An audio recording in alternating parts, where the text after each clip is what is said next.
Okay. I think we're live. I never know. Never if those things go. Okay, that's good. Hello, Facebook world. I'm here with Amber.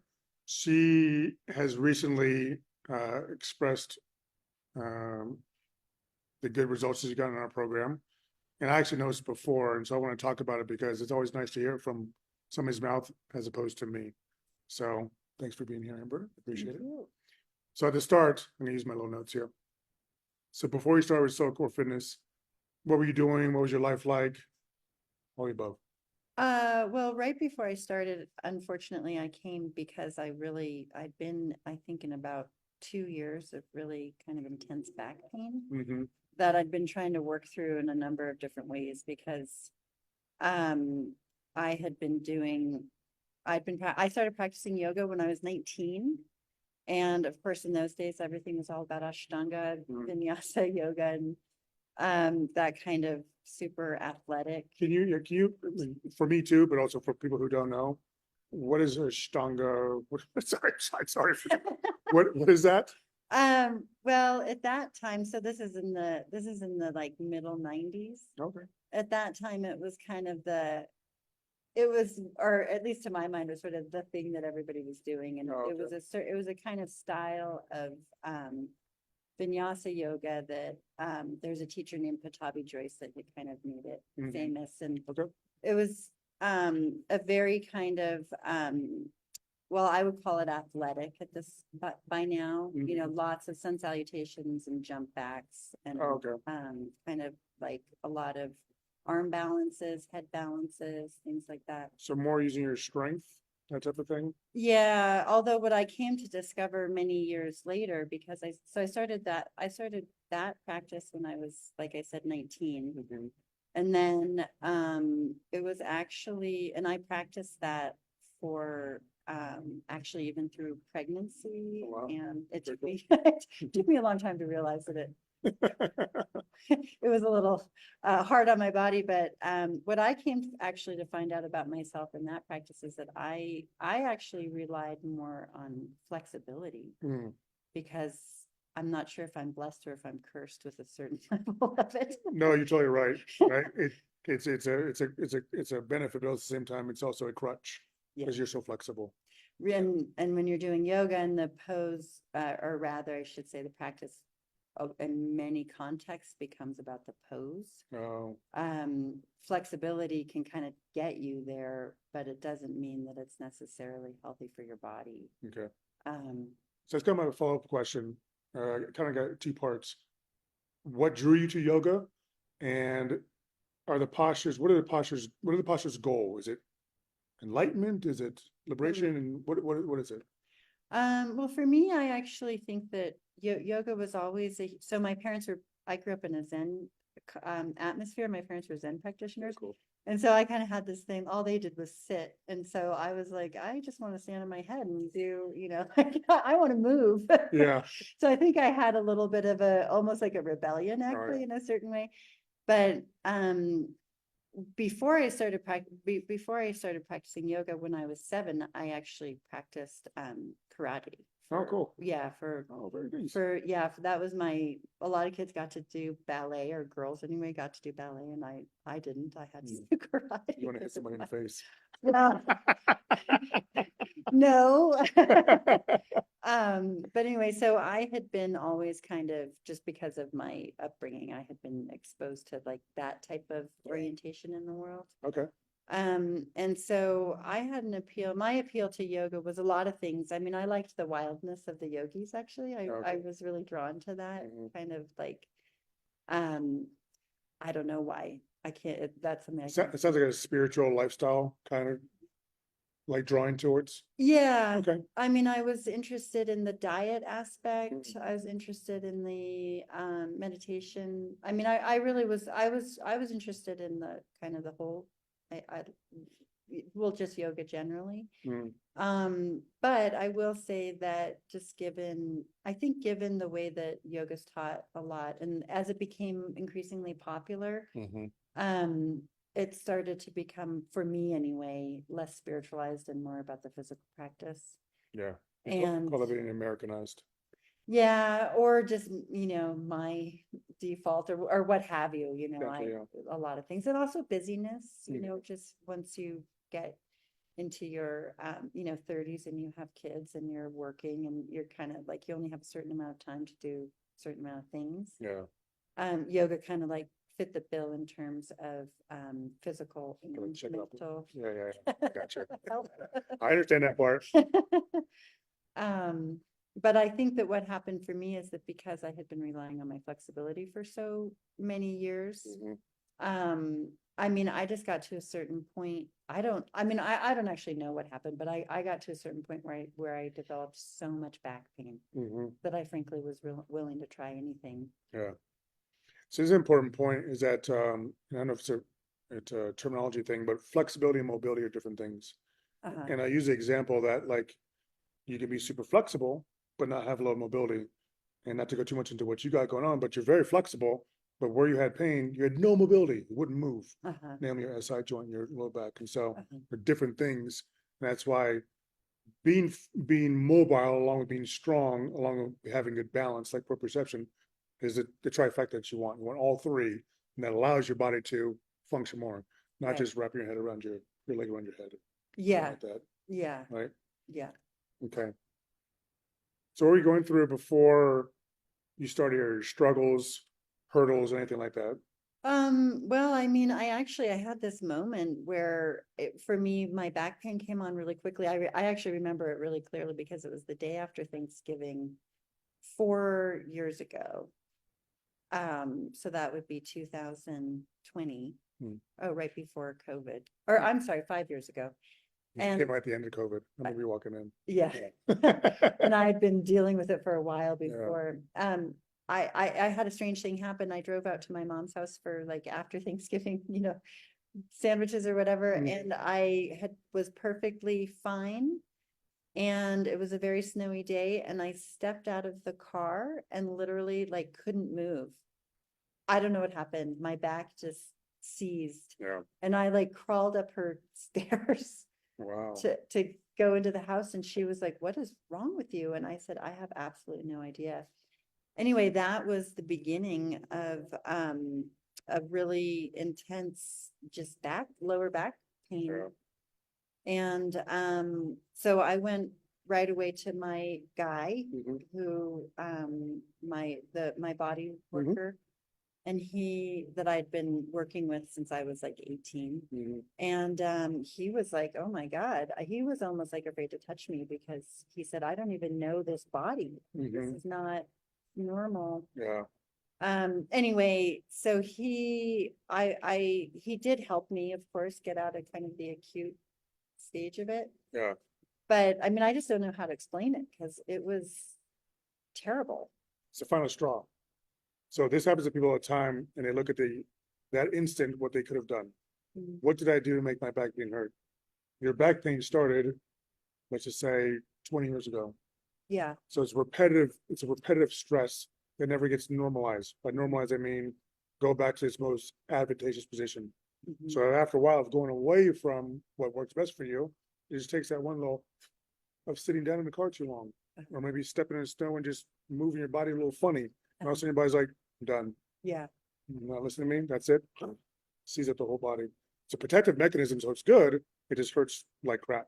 Yeah. Yeah.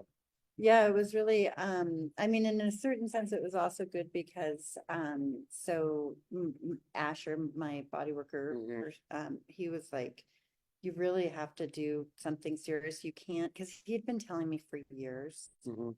actually, that my ligaments and my joints, like that I really needed to strengthen, Mhm. and that I was too, I mean, it's hard for me I don't really understand the anatomy of it, Mhm. but basically he was like, "You're too stretchy. Yeah. You have got to develop some strength." And he's not a fan of yoga in Mhm. the way, I mean, he is a fan of yoga in terms of meditation and life, Him and I are in the same boat. working in Yeah. with the Yeah. mind. Totally. But he sometimes would quip, "Well, the only thing I like about yoga is that it brings me a lot of customers." He's not wrong. And I don't want to bash anything. Yeah. We just have to understand what gives you what. What's the primary objective of whatever you're doing. And from my understanding, this is all talking to yoga teachers, the primary objective of yoga was liberation enlightenment. Yeah. The yogis didn't study anatomy, biomechanics. They're like, what posture do I need to do to normalize my energies and get connected and all that stuff? Yeah. It's turned into like a physical therapy type thing, but it's not designed for that. Yeah. I can't tell you how many yoga people come in just perplexed that they're hurt. Yeah. And they say, oh, I've been doing yoga, and I have to explain to them the body and the biomechanics and what's happening in their spine and twisting, so Yeah. they finally understand what's going on. So it's fine to have a yoga practice, but it's like anything else, like a running practice or a skiing practice. Yeah. Okay, prepare your body to be a yogi. Yeah. Prepare your body to do whatever you want to do. Yeah. Right? Well, and also the kind of like contortionist aspects of it, to where you're putting your body in like very, like if strange positions, and then putting a lot of weight on it Totally.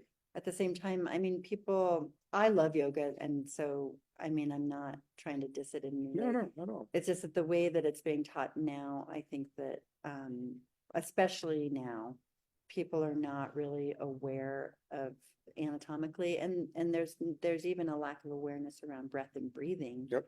And so the athleticism of it has taken over the. You also have to think a lot of people who go to do yoga, they do it because it's very popular.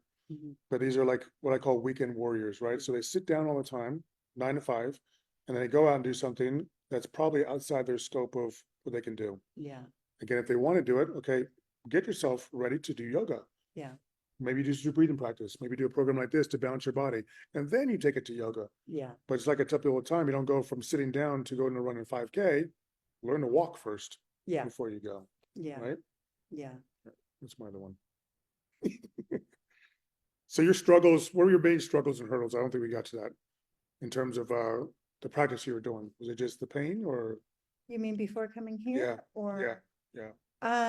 Well, it was the pain. It was also, I would say that for me also kind of a lack of, I started to become less interested, just because, again, I mean, one of the things that I really like about what you teach, Mhm. Kimba, and the way that you teach, is that it is so informed. Oh, good. Yeah, I really appreciate that. I Yeah. can, for me, it's like it's funny because even though it's so subtle, it's so incredibly hard, Mhm. and there's always more. There's sort of like you Yeah. can, I feel like you can just keep going and going and in the subtlety. Yeah. And so that to me is a very interesting thing, especially after it made me feel so much better. Yeah. So something's working. It's a great way to get to know your body. Not punish your body like a lot of exercises, like really get a way to open up all these areas in your body that you haven't used. Yeah. By doing so, you feel more connected to your body. And like you said, that's a great relationship to start to have. Mhm. Like, okay, your body gave you back pain because it wants you to learn Mhm. what you're doing is not working. I Yeah. want you to learn to work with me, and then I can let you do all these different things. Yeah. As you continue down the road of just doing yoga and all this stuff you're doing, you might end up in a surgery, right? Yeah.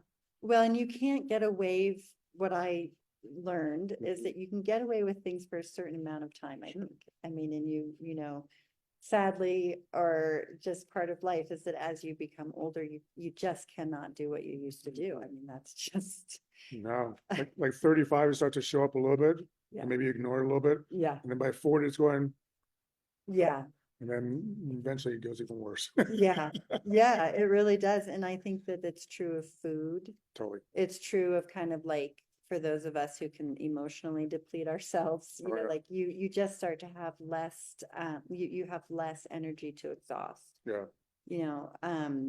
And so I will say that that was a good thing about the back pain, is that it also I had to really think about things in a deeper sense about, so a lot to let go of when you Yeah. had a particular way that you've been able to live for decades, Mhm. and it's attached to a time in life that you have to realize is changing. Yeah. It's not a small thing. No, you think it's just changing your food or changing an exercise program. It's not. Yeah. It's changing your outlook on how you've been going about it. Yeah. And you're right, when you're in your teens and your 20s, Yeah. almost who cares what you do? Yeah. You just do what feels good and you keep going, and it's a lot of ego based, but eventually, like, you have to have a purpose. Yeah. You have to have a different relationship of what you're doing with food and your health and fitness, and not just whatever comes down the pipe. you know? Yeah, and so you have to look for things that are, I guess the way that I think about it is you look for things that are sustainable to go into next phases. Totally. That conserve your energy. Yep. Because you need it. You just don't have the extra anymore. Yeah, exactly. All right. The big one. So we decided to work with Slowcore and me. Mhm. What was it like? Well, it was a mixed bag. Nice. Put a positive spin on it. Well, I have to, I'm obviously a very big fan. It was great. I mean, it's hard. I mean, I don't want to say demand, but you require a certain commitment, Mhm. which I think, is 6 months in the beginning. No, 3, Or- 6, or 12 usually. Yeah. Okay, 3, 6. But or 12. I want somebody to be consistent Mhm. because using exercise classes like you normally would at a gym, just popping in here and there, Mhm. some random classes doesn't get you anywhere at all. Yeah. If you want to go somewhere, you need some sort of steps to get there. Yeah, well, and plus just to begin to learn your method at all, a lot of it is kind of counterintuitive, like this type, or for me anyway, it was because a lot of the movement is antithetical to what you do in a yoga class. Sure, it's different. Yeah. So I had to unlearn a lot of things Mhm. and it is a method, and so Sure. you have to invest the time. So I'd say that's, there's a commitment, there's a time commitment that for my lifestyle is personally, I mean, so worth it, but a commitment nonetheless. Sure. And it was also, I don't know, I guess I'm trying to remember back because I started feeling so much better. I mean, I really can't believe that within like a 6-month period, I would say I was 70%, 75% better. It's great. I mean, it really was dramatic. Yeah. And I remember when I came and we did the one-on-one, Mhm. you said, you can do this. Oh, yeah. You were very confident. I look at the person when they come in and the issues, and I'll be very honest with them. And when you walked in, sure, you had a lot of pain, but like, I watched you move. I saw your personality. I saw your mindset. It's like, oh, you can do it. I realize you go through struggles like everybody does, Yeah. myself included. But if you want to work on something to correct something, you have to go into the problem, Yeah, not around the problem. So that takes a little bit of effort. yeah. And I will say is one thing, you see this sweet face, when she's in class, she got dagger eyes. Oh, yes. She looks at me very intensely. And when I first saw her, I was like, is she mad at me or something? Like, oh, whatever. Yeah, I am mad at you. It's hard. And it's a funny thing because I don't know if it's painful. I don't know that that's the right word. It's a struggle. It's a struggle. I say all the time, when you first start, it's like any new thing, and when you address your issues, it's a lot. Yeah. But over time, it's still tough, but it becomes more manageable, Mhm. right? So it's not like, oh, it's hurt so bad unless you put that label on it. It's just like you're using your muscles. They're a little sore, a little tired. That's it, Yeah. right? Yeah. And it's also, it's for me, there's definitely a mental challenge. I don't know if it's that. That's the sort of hardest challenge. dyslexic thing in No. the body or. No, that's everybody. I mean, the mental challenge in terms of learning a new skill, the mental challenge of like the voices in your head saying whatever they're saying to try and derail you. Like that's the Yeah. hardest part, not the physical. Yeah. You just do something. It's not a big deal. Yeah. Right? Yeah. All right. Almost there. We kind of already covered that. The process was not easy. So give us what you feel like now. Now that you've gone through the process, now that you've got your little routine going finally, which is great. Finally got Like that what's it like now? Well, it's not perfect, because I mean, I'm 48 and I work in an office atmosphere, so the work doesn't end, it's like, so I still do have back pain, but, I have it so much less Mhm. when I do my homework, when I show up for class, when I actually continue in the commitment to feel better. So, I suspect that if I were a really good student of yours, That's more very regular, relative. Nobody's perfect. I suspect that I would be so much better, Yeah. if I would show up more. Yeah. And that's something that's, I'm not proud of. It's inhibitive just because of Don't get down with yourself. lifestyle. But I mean, it is so much better. And it's funny because one of the things that I wanted to make sure also that I say is that I've been talking about the yoga and sort of like needing to get Mhm. out of that practice. I will say that for me, it's been a really good thing to have this because I have moved into a different space with my yoga practice to where actually now I can sit in meditation That's great. better That's awesome. and I can have more access to breath. Yep. And so it's actually a really good, I kind of feel like right now I have the perfect combination of doing the work with you, Mhm. walking. Yep. And meditating and doing breath work. And so that's actually the like perfect sort of yoga. It's a really nice That's awesome. conclusion to that. That's fantastic. Yeah. You found your way through. Well, yeah, and this has helped me. It's enhanced it's enhanced other aspects of yoga practice, which are more, I think, helpful for me now Mhm. at this stage of my life. Okay. Well, great. Well, thanks so much. Thank you. Again, I just want to congratulate you for all the work you put in. I know you say you're not perfect, but nobody is.